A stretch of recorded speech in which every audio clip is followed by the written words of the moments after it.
Senator Whitehouse and I have come to the floor today to pay tribute to Governor Bruce Sundlun. Governor Sundlun passed away last Thursday. He was an extraordinary gentleman, and I think it's particularly appropriate that my colleague be here along with me because he was the director of policy for Governor Sundlun, and many of the achievements of the Sundlun administration were direct contributions of Senator Whitehouse's extraordinary efforts. But today I am here first as a Rhode Islander to say on behalf of the people of my state how much we appreciate the leadership, the vision, the determination of Governor Bruce Sundlun. He was elected in the midst of the worst financial crisis in the history of our state since the Great Depression, a collapse of a private credit union system. He got through that crisis as only he could. Then he went on to reconstruct our airport, to reform our workers' compensation system, to make lasting contributions to the people of Rhode Island. And so, as a Rhode Islander, I come here to salute an extraordinary governor. I also come here as a colleague in government. When Governor Sundlun was elected to the State House in 1990, I was elected to my first term in the United States Congress. And so I was there to observe the extraordinary intellect, the extraordinary determination, the skill, and the relentless commitment to doing his best to help the people of Rhode Island. I saw it at firsthand.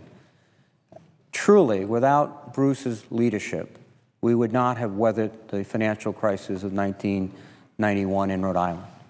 His extraordinary grasp of the financial details, his unwavering determination to do the right thing, not the popular thing, his ability to withstand withering criticism from all quarters, resulted not only in the restitution of the savings of hundreds of thousands of Rhode Islanders, but essentially the repayment of the monies that had to be borrowed to take care of the crisis.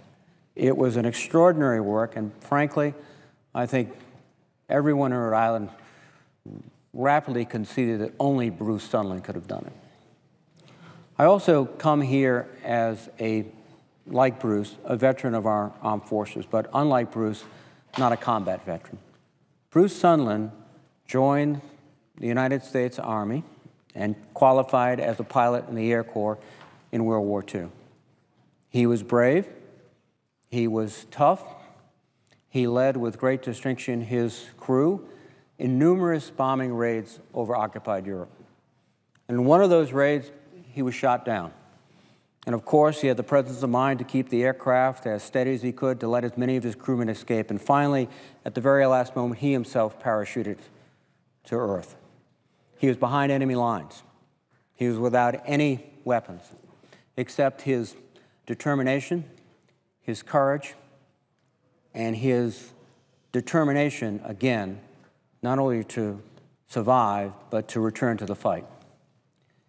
Through an amazing series of breathtaking episodes that read like a novel, he would go from village to village. He'd seek out the priest in the French village, or Belgian village. He'd say in his fluent French, as a graduate of Williams College, he was an American flyer, he needed their help. And he always received the help. And then he would be given assistance, be hid for a while.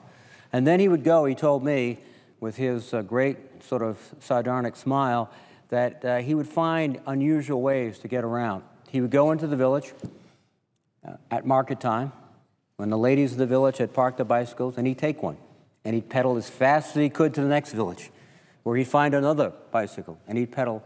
And so he covered the route through occupied Europe, finally making his way into Switzerland. A remarkable bit of courage. After the war, he continued to distinguish himself in business and in so many other different ways.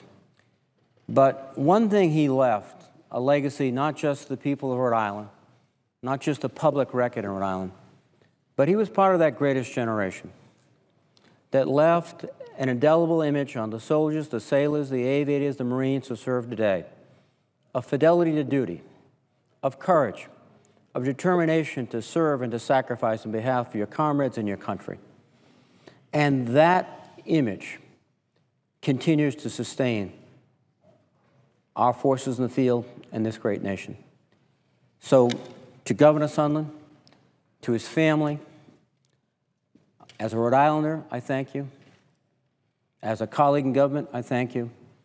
And as someone who was inspired by your service to serve this country, I thank you. May you rest in peace.